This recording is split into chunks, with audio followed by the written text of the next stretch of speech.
Amen. The faithful and true witness, the ruler of God's creation. Revelation 3 proclaims about the person Amen. Who is he? What he had done for us? Book of Genesis chapter 1. God said, "Let there be light." The Son of God, one who was sitting at the bosom of God, one who knew the heart of God, made that light. And God saw that the light was good. Again, God said, "Let there be a vault between the water to separate water from water."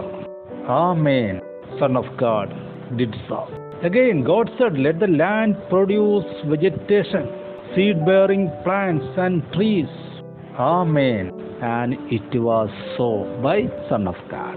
That is why Book of Revelation calls him faithful and true witness, the ruler of God's creation. Now it is our turn, through the word of God, to please God. We need to say Amen to the will of God. At the same time, we need to keep that truth inside of our heart for the glory of God, to be a witness of God before all men and angels.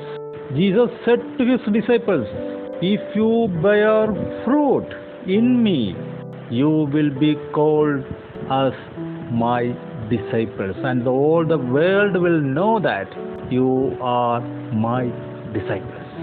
This generation needs fruit from Jesus Christ, because there are thieves, killers, murderers to destroy the family.